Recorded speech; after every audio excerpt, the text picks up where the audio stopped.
बिस्मिल्लाहिर्रहमानिर्रहीम। अस्सलाम वालेकुम डियर स्टूडेंट्स, उम्मीद है आप सब लोग खैरियत से होंगे। आज अकाउंटिंग का लेक्चर नंबर 22।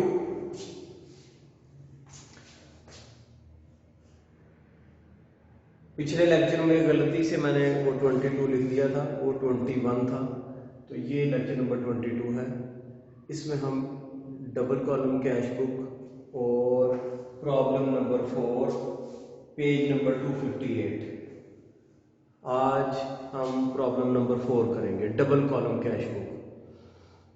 इसमें आपने एक बात याद रखनी है, जिसको डबल कॉलम कैश बुक आ गई उसके लिए ट्रिपल कॉलम कैश बुक करना कोई मुश्किल नहीं होगा। कैश बुक में सिर्फ एक ही एंट्री है जो किसी को करनी आ जाए तो उसको कैश बुक आ जाती है, और वो है काउंटर एंट्री। तो आपने इसकी प्रैक्टिस करनी है, ये प्रैक्टिस से आई है। अगर आप इसकी प्रैक्टिस नहीं करेंगे तो आप ये भूल जाएंगे। तो question number 4, double column cash book, इसको पढ़ते हैं हम। From the under mentioned information right a double column cash book and strike out the balances at the end of the month. तो 2015 मार्च फर्स्ट को कैश इन हैंड दिया हुआ है, cash at bank दिया हुआ है, और इस तरह डिफरेंट ट्रांजेक्शन दी हुई हैं। तो अब हम ये करने की कोशिश करते हैं। तो सबसे पहले हम डबल कॉलम कैश बुक को ड्रॉ करेंगे। ये जितने ज्यादा फॉर्मेट आप ड्रॉ करेंगे उतनी ज्यादा आपकी डबल कॉलम की प्रैक्टिस होगी। तो सबसे पहले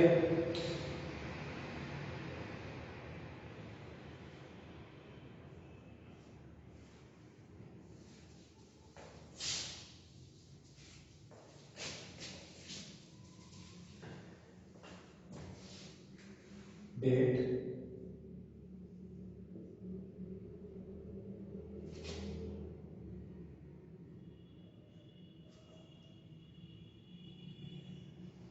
उसके बाद पर्टिकुलर,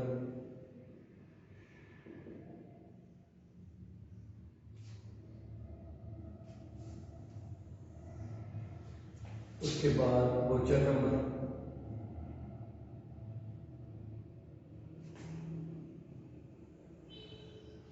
उसके बाद जनरल फॉल्यूम,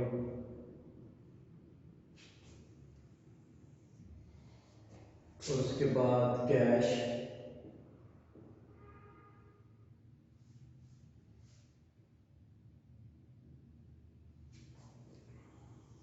और उसके बाद बैंक।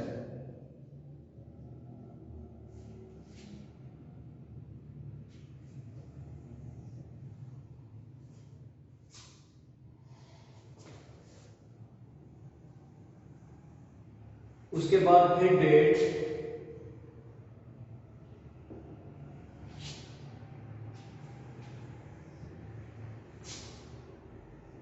उसके बाद फिर पर्टिकुलर,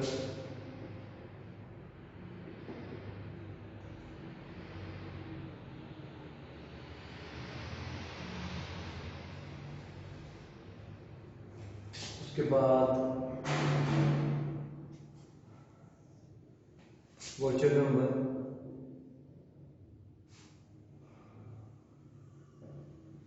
जनरल फॉल्यूम।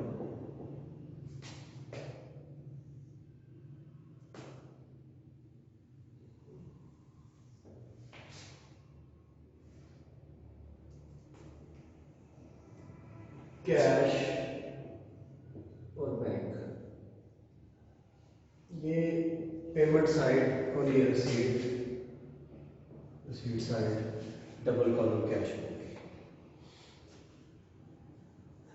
तो आपको पता है जैसे डबल कॉलम कैश बुक में आपके सामने फॉर्मेट ड्रॉ है। तो इसमें सबसे पहले रिसीट साइड, उसमें date, particular, voucher number, general folio, cash और बैंक कॉलम, और उसके बाद फिर डेट और पर्टिकुलर, और उसके बाद voucher number, general folio, cash और बैंक। अब हम प्रॉब्लम नंबर 4 इसको करना शुरू करते हैं। तो उसकी पहली ट्रांजैक्शन है 2015 मार्च 1 कैश इन हैंड है 30,000, कैश एट बैंक है 40,000। तो हम यहाँ लिखेंगे 2015 मार्च, तो बैलेंस ब्रॉट डाउन लिख देते हैं। तो कैश के नीचे लिखेंगे 30,000, बैंक के नीचे लिखेंगे 40,000। ये हमारे पास पहले से बैलेंस मौजूद है, ठीक है, हमारा एसेट है, तो हम इसको डेबिट साइड पे लिखेंगे। उसके बाद 5 तारीख को रिसीव 2 चेक्स फ्रॉम ए 10,000 और फ्रॉम बी ₹5,000। 2 चेक हमने रिसीव किए हैं 5 तारीख को, एक 5,000 का, एक 3,000 का, एक 10,000 का और एक 5,000 का। जो 10,000 का चेक है वो ए से मिला है और 5,000 का चेक बी से मिला है, और उसके डिपॉजिट करवाने की कोई उसने बताया नहीं। तो मैंने आपको बताया था जो हम चेक रिसीव करेंगे और जमा नहीं कराते, हम उनको कैश ट्रीट करेंगे, हम उनको कैश ट्रीट करेंगे। तो ये 5 तारीख की एंट्री है, हमने रिसीव की है। तो ए से 10,000 is account 10,000 और बी, ये 5 तारीख की एंट्री है, B is account, B account है 5,000 से। क्योंकि हमने इसको जमा नहीं करवाया तो हम इसको कैश ही ट्रीट करेंगे। उसके बाद 12 तारीख को cash purchases ₹8,000 less 5% trade discount. 8,000 के आपने कैश परचेजेस किए हैं, इट मींस आपका कैश कम हो रहा है। कैश कम होगा तो किस साइड पे आएगा? पेमेंट साइड पे। लेकिन 8,000 का, लेकिन ट्रेड डिस्काउंट है 5%। ट्रेड डिस्काउंट हम कैसे निकालेंगे, मैं आपको निकाल के बताता हूँ। 8,000 का 5% लेंगे 400, तो 8,000 से हम 400 रुपया कम कर देंगे जो उसको डिस्काउंट मिला है। तो उसने कैश परचेजेस की हैं 7,600 की, 8,000 में से हमने 400 माइनस कर दिया तो हमारे पास आ गया 7,600, 7,600। तो हम 7,600 से कैश परचेजेस रिकॉर्ड करेंगे। तो डेट है इसकी 12,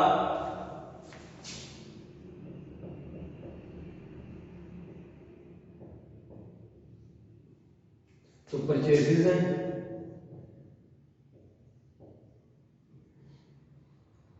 परचेजेस और कैश कम हो गया कितने से? 7,600।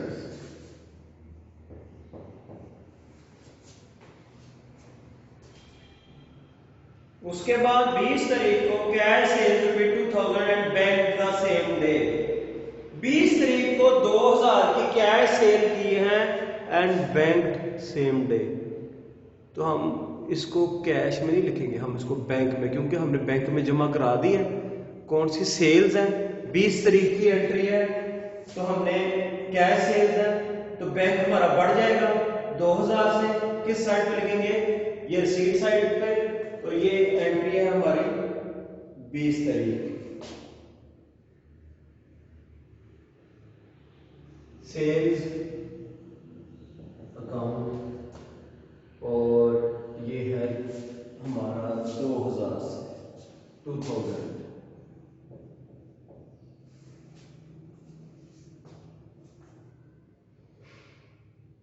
उसके बाद 22 तारीख को withdraw from bank 8,000 and paid wages ₹3,000 and 5,000। हमने बैंक से पैसे विथड्रॉ किए हैं, हमने पैसे बैंक से विथड्रॉ किए हैं और उसी की फौरी तौर पे वेजेस और रेंट अदा कर दिया, ठीक है। तो इसकी काउंटर एंट्री नहीं होगी क्योंकि बिजनेस में हम पैसे लेके नहीं आए। तो 22 तारीख की एंट्री है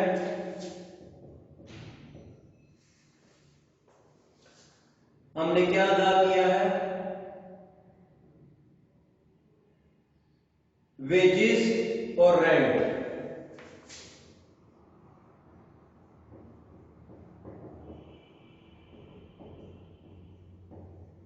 और रेंट। वेजेस है 3000 और रेंट है 5000। तो ये बैंक कम होगा क्योंकि बैंक से विड्रॉ किया और पैसे वेजेस और रेंट अदा कर दिए। बिजनेस में ही लेके आए, हमने फौरी तौर पे अदा कर दिए, ठीक है, तो इसलिए काउंटर एंट्री नहीं होगी। उसके बाद है 23 को receive from X cash ₹3000 and cheque 5000 both deposited into the bank. हमने एक्स से कैश रिसीव किया,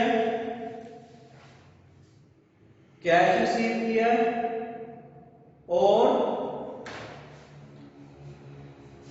चेक रिसीव किया 3000 और 5000, और दोनों को हमने बैंक में जमा करवा दिया। तो हम डायरेक्टली बैंक में ही एंट्री करेंगे 23 को एक्स अकाउंट 3000 से और 5000 से, 3000 से और 5000 से बैंक अकाउंट में 3000, और फिर यही डेट है एक्स अकाउंट और 5000 से।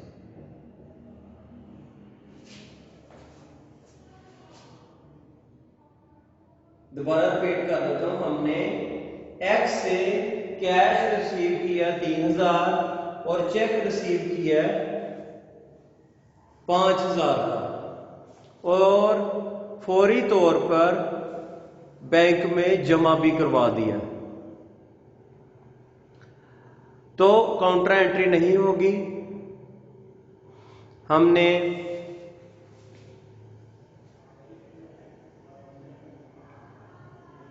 बैंक में 3000 भी जमा करवाया एक्स की वजह से, और हमने एक्स की वजह से 5000 भी जमा कराया उसी डेट को।